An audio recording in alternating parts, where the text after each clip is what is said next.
Ipinakita si Bimo na pupunta sa isang liblib na nayon sa Muara Tapa, at bilang isang lingkod bayan ay pupunta siya doon upang makapagturo sa mga bata. Sinamahan siya ng kanyang asawang si Isri dahil nagkaroon pala siya dati ng ibang karelasyon, at habang nasa daan ay laking takot ni Isri nang makakita siya ng isang lumilipad na ulo ng isang matandang babae sa bintana ng kanilang kotse. Pagkatapos ay huminto sila dahil nasusuka si Isri, at bigla silang kinilabutan nang makita nila ang gumagalaw na kabaong, at sinabi ng dalawang lalaki na maghagis si Bimo ng mga itlog sa ataol, at pagkatapos ay umalis na sila. Kinaumagahan ay nakarating na sila sa sub-district ng Nayon. Sinabi ng dalawang lalaki na ang kabaong na nakita nila kagabi ay kabaong ng isang taong gumagamit ng black magic na kumakain ng laman ng mga tao. Pagkatapos ay nakilala nila sila Ampong at Tijen na mga taga doon. Si Tijen ay isa sa mga teacher sa Nayon at si Ampong naman ang inassign na sumundo kila Bimo, at pagkatapos ay sumakay na sila sa isang bangka at nakarating na sila sa nayon ng Muara Tapa, at habang naglalakad ay nakita nila ang mga nakasabit na mga kabaong sa puno. Pagkatapos ay mainit silang tinanggap ng principal na si Casno, at ipinakita nito sa kanila ang bahay na kanilang tutuluyan, at ayon sa mga kwento ay maraming mga bata ang mga namatay doon nang magkaroon ng malaking pagbaha. Pagkatapos ay inihatid na sila ni Casno sa teacher's house. Kinagabihan pagkakain ay sinabi ni Casno na bilang kaugalian ay naghahadjust ng konting pagkain ang mga taga-nayon sa kanilang paligid, at nang pulutin ni Isri ang gumulong na avocado ay hindi niya namalayan na may isang matandang babae na pala ang nakatingin sa kanya. Samantala sa labas ay sinabi ni Bimo kay Casno na binigyan sila ng tubig ng dalawang matanda kanina sa kagubatan, ngunit sinabi ni Casno na taga dito ang mag-asawang matanda na iyon at sila si Tambi at Alang. Nalulungkot ako para sa kanila dahil sinasabi ng mga taga dito na gumagamit sila ng itim na kapangyarihan, at sinisisi sila ng lahat dahil sa nangyaring sakuna dito at nang dahil sa kanila kaya't namatay ang kanilang mga anak. At sa kwarto ay nagising si Bimo dahil nakarinig siya ng kumakatok kaya't tiningnan niya ito. Pagkatapos ay pumasok si Tambi at tahimik nitong hinipo ang tiyan ni Isri at umalis.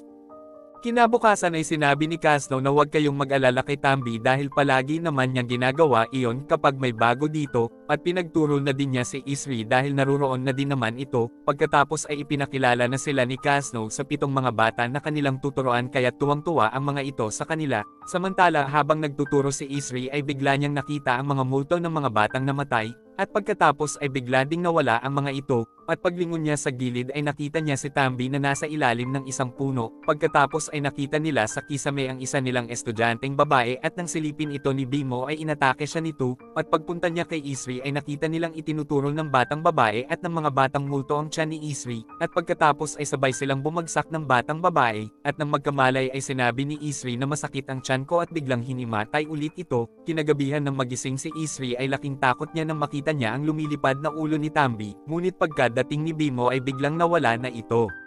Pagkatapos ay nagpunta na sila sa kapitan dahil ipinatawag sila nito upang pag-usapan ang tungkol sa aswang na kuya. Sinabi ng kapitan na siya si Mina na isang shaman at minana niya ang isang karunungan mula sa ating mga ninuno. Hinawakan nito ang kamay ni Isri at sinabing buntis ka. Sinabi din nito na naniniwala ang mga taga-nayon sa isang propesiya, na may isang babaeng darating dito na mula sa kabilang isla upang makumpleto ang kapangyarihan ng isang kasabwat ng demonyo, at kailangan nila ang inyong sanggol kaya't inaabangan nila Tambi ang inyong pagdating, pero huwag kayong mag-alala dahil tutulungan ko kayo. At pagkatapos ay biglang napasubsob si Isri sa sahig at kumilos ito na tila sinasaniban ng isang demonyo, kaya't hinawakan nilang lahat ito upang hindi makatakas. Samantala sa labas ay biglang dumilim ang kalangitan, at pagkatapos painumin ito ng pinakulo ang dahon ni Mina ay inihiga na siya ni Bimo sa papag, gustong sugurin at patayin ng secretary ng nayon na si Ampong si Tambi, ngunit ayaw ni Casno dahil wala naman silang ebidensya na aswang na kuyang nga ang mga ito, ngunit sinabi ni Ampong na wala ka namang alam sa mga nangyayari dito noon dahil dayo ka lang naman talaga dito.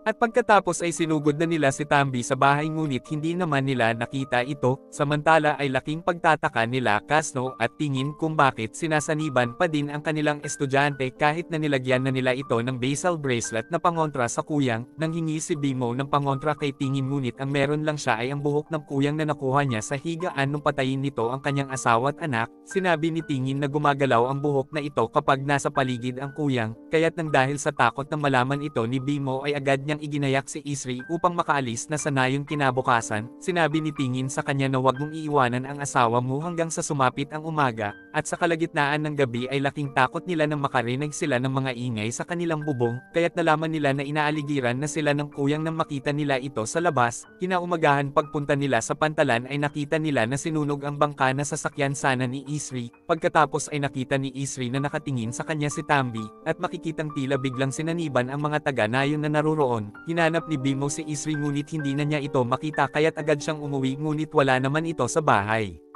Hinanap din nila ito sa eskwelahan ngunit hindi rin nila makita ito doon kaya't napaiyak na lang si Bimo, at nang mapulot niya ang pangontrang bracelet ni Ampong sa balabal ni Isri kaya't pinuntahan niya ito at sinabing ilabas mo ang asawa ko. Sinabi ni Ampong na sira ka ba kaya nga nagkaroon ng kaguluhan dito nang dahil sa pagpunta niyo dito, at pagkatapos ay nag-away silang dalawa ng secretary at inawat sila nila Kasno at Mina. Sinabi ni Bimo na kinuha niya ang asawa ko at pagkatapos ay ipinakita niya ang bracelet ni Ampong na nakuha niya kanina, ngunit ipinakita ni Ampong ang sarili niyang bracelet, kaya't naisip ni Bimo na baka kay Tingin ito. Sinabi ni Mina na sila Tambi ang nasa likod ng lahat ng ito at siya ang sumunog ng bangka. Pagkatapos ay nagpunta sila kung saan nakita ni Bami ang bracelet kanina at nagpausok si Mina upang malaman nila kung nasaan si Isri. Kinagabihan ay hinanap nila si Isri sa kagubatan at nakita nila ang lumilipad na ulo ng kuyang, kaya't sinundan nila ito at nakita ni Bimo si Isri sa paanan ng puno, at sa bahay ay ginamot ni Mina si Isri dahil nasa ilalim pa din ito ng itim na kapangyarihan, at makikitang inaaligiran sila ng naging kuyang na si Tambi,